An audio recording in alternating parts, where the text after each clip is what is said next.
The Honourable Member for Calgary-Buffalo, followed by Barrhead, Morningville, Westlock.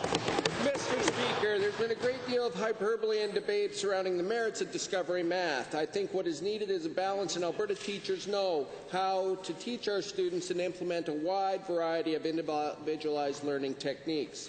What needs to be remembered, Mr. Speaker, is that curriculum is one thing, teaching children is another. So whether we're talking about old math or new math, what is clear to me is that teachers need to be empowered.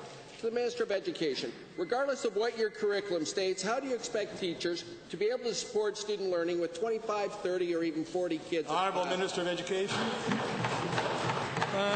Mr. Speaker, I think we've said repeatedly that we recognize that the size of the class is an important factor in success, but it's not the only important factor, and it's not the most important factor. Certainly, we know that the younger grades benefit more greatly from investment in smaller class sizes, which is why that's one of the areas of the education budget that's steadily been increased. So we do agree with the member that we want to invest in those areas, and we do invest in those areas, but it's not the only solution in terms of getting success for our students.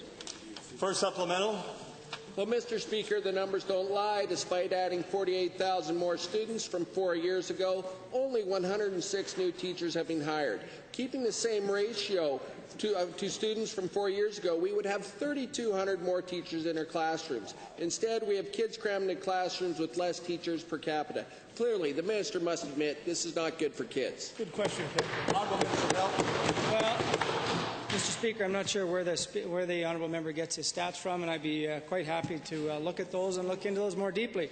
But the reality is that in Alberta we don't track how many teachers we have in the classroom, and it's probably something that we should. And maybe that's one thing that will come back from the Regulatory Review Committee, is that requiring school boards to readily report, or more transparently report, how many teachers they actually have doing instruction, because many teachers are involved, as you know, in administration, some are involved in research and other pieces. And those pieces of the budget are areas of the budget that were decreased, not the areas where we're investing in the classroom. We increased the budget in the classroom. We decreased the budgets in transportation and research. Second. Those are some pretty big numbers, so we'll concentrate on some easy ones. The number 50. We know your government promised 50 new schools in the last election. To date, you guys have not started building them. Will you just come clean with the Alberta public that none of these 50 new schools will be built by the next election? Mr. Speaker, it's always encouraging to see another member from the opposition excited about the Building Alberta plan that we're putting in place under the Premier. Last week we heard a member anxious about having a shovel in their hand, and perhaps this honourable member wants a shovel in his hand as well. But as I have said in the past, Mr. Speaker, that we have a plan where the first part of building a school, interestingly enough, isn't putting a shovel in the ground. It's putting the planning in place, deciding where it is, working with the school boards, getting the programming in place. We're doing that, Mr. Speaker, and we intend to have those schools in place, 50 and 70, in 2016. Thank you.